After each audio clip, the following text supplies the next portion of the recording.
third graders, we are going to read day 8 of The One and Only Ivan. When I awake the next morning, I see a little trunk poking out between the bars of Stella's domain. "Hello," says a small, clear voice. "I'm Ruby." She waves her trunk. "Hello," I say. "I'm Ivan." "Are you a monkey?" Ruby asks. "Certainly not." Bob's ears perk up, although his eyes stay closed. "He's a gorilla," he says, "and I'm a dog of uncertain heritage." "Why did the dog climb on your tummy?" Ruby asks. "Because it's there," Bob murmurs. "Is Stella awake?" I ask. "Aunt Stella's asleep," Ruby says. "Her foot is hurting, I think."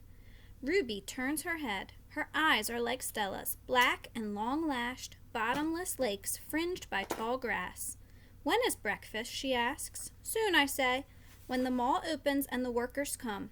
"Where?" Ruby twists her head the other directions. "Where are the other elephants?" "It's just you and Stella," I say, for some reason. I feel like I have let her down. "And there are more of you?" "Not," I say, "at the moment." Ruby picks up a piece of hay and considers it. "Do you have a mom and a dad?" "Well, I used to." "Everyone has parents," Bob explains. "It's unavoidable." "Before the circus, I used to live with my mom and my aunts and my sisters and my cousins," Ruby says. She drops the hay, picks it up, twirls it. They're dead. I don't know what to say. I'm not really enjoying this conversation, but I can see that Ruby isn't done talking. To be polite, I say, "I'm sorry to hear that, Ruby." "Humans killed them," she says. "Who else?" Bob asks, and we all fall silent. All morning, Stella strokes Ruby, pats her, and smells her. They flap their ears, they rumble and roar, they sway as if they're dancing. Ruby clings to Stella's tail. She slips under Stella's belly. Sometimes they just lean into each other's trunks, twirled together like jungle vines. Stella looks so happy. It's more fun to watch than any nature show I've ever seen on TV. George and Mac are out by the highway. I can see them through one of my windows. They are next to each other on tall wooden ladders, leaning against the billboard that tells the cars to stop and visit the one and only Ivan, mighty Silverback. George has a bucket and a long-handled broom. Mac has pieces of paper. He slaps one against the billboard. George dips the broom into the bucket. He wets the paper with the liquid from the bucket, and somehow the paper stays in one place. They put up many pieces before they are done. When they climb down from the ladders, I see they've added a picture of a little elephant to the billboard. The elephant has a lopsided smile. She is wearing a red hat, and her tail curls like a pig's. She doesn't look like Ruby. She doesn't even look like an elephant. I've only known Ruby one day, and I could have drawn her better. Ruby asks a lot of questions. She says, "Ivan, why is your tummy so big? And have you ever seen a green giraffe? And can you get me one of those pink clouds that the humans are always eating?" When Ruby asks, "What is that on your wall?" I explained that it's a jungle. She says the flowers have no scent, and the waterfall has no water, and the trees have no roots. "I am aware of that," I say. "It's art, a picture made with paint." "Do you know how to make art?" Ruby asks. "Yes, I do," I say, and I puff up my chest just a little. I've always been an artist. I love drawing. "Why do you love it?" Ruby asks. I pause. I've never talked to anyone about this before. When I'm drawing a picture, I feel quiet inside. Ruby frowns. Quiet is boring. Not always. Ruby scratches the back of her neck with her trunk. "What do you draw anyway?" "Bananas mostly. Things in my domain. My drawings sell at the gift store for $25 a piece with a frame." "What's a frame?" Ruby asks. "What's $1? What's a gift store?" I close my eyes. I'm a little sleepy, Ruby. "Have you ever driven a truck?" Ruby asks. I don't answer.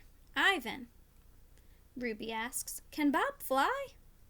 A memory flashes past, surprising me.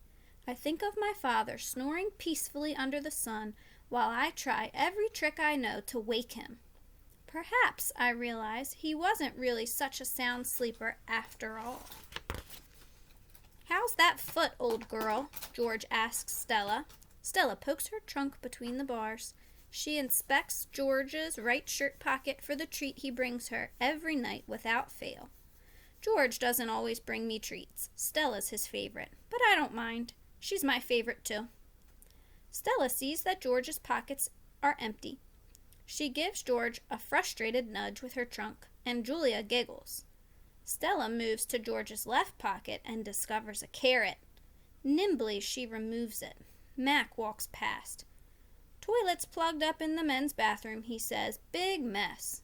I'll take care of it, George sighs. Mac turns to leave.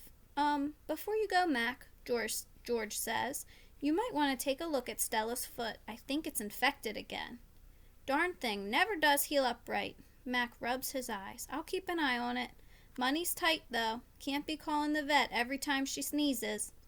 George strokes Stella's trunk. She inspects his pockets one more time, just in case. Sorry, girl, George says, as he watches Mac walk away. Ivan, Bob. I blink. The dawn sky is a smudge of gray flecked with pink, like a picture drawn with 2 crayons. I can just make out Ruby in the shadows, waving hello with her trunk. Are you awake? Ruby asks. We are now, Bob says. Aunt Stella's still asleep. I don't want to wake her, 'cause she said her foot was hurting, but I'm really, Ruby paused for a breath, really bored. Bob opens one eye. You know what I do when I'm bored? What? Ruby asks eagerly. Bob closed his eyes. I sleep. It's a little early, Ruby, I say. I'm used to getting up early. Ruby wraps her trunk around one of the bars on her door. At my old circus, we always got up when it was still dark, and then we had breakfast and we walked in a circle. And then they chained my feet up, and that really hurt. Ruby falls silent. Instantly, Bob is snoring. Ivan, Ruby asks, do you know any jokes? I especially like jokes about elephants. Well, let me see. I heard Mac tell one once. I yawn. How can you tell that an elephant has been in a refrigerator? How? By the footprints in the butter. Ruby doesn't react. I sit up on my elbows, trying not to disturb Bob. Get it? What's a refrigerator? Ruby asks. It's a human thing, a cold box with a door. They put food inside. They put food in the door or food in the box? And is it a big box? Ruby asks, or a little box? I can see this is going to take a while, so I sit up all the way. Bob slides off, grumbling. I reach for my pencil, the one I snapped in half with my teeth.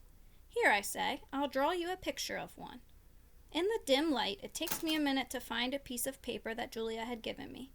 The page is a little damp and has a smear of something orange on it. I think it's from a tangerine. I try my best to make a refrigerator. The broken pencil is not cooperating, but I do what I can. By the time I'm done, the first streak of morning sun has appeared in flashy cartoon colors. I hold up my picture for Ruby to see. She studies it intently, her head turned so that one black eye is trained on my drawing. Wow, you made that? Is that the thing you were telling me about before, art? Sure is. I can draw all kinds of things. I'm especially good at fruit. Could you draw a banana right now? Ruby asks. Absolutely. I turn the paper over and sketch. Wow, Ruby says again in an awed voice when I hold up the page. It looks good enough to eat. She makes a happy sound, an elephant laugh. It's like the song of a bird I recall from long ago. A tiny yellow bird with a voice like dancing water. Strange, I'd forgotten all about that bird. How she'd wake me every morning at dawn when I was still curled safely in my mother's nest. It's a good feeling making Ruby laugh, so I draw another picture and another along the edges of the paper. An orange, a candy bar, and a carrot.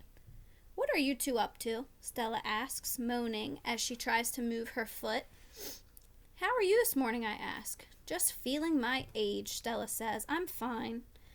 Ivan is making me pictures, Ruby says, and he told me a joke. I really like Ivan, Aunt Stella. Stella winks at me. Me too, she says. Ivan, want to hear my favorite joke? Ruby asks. I heard it from Maggie.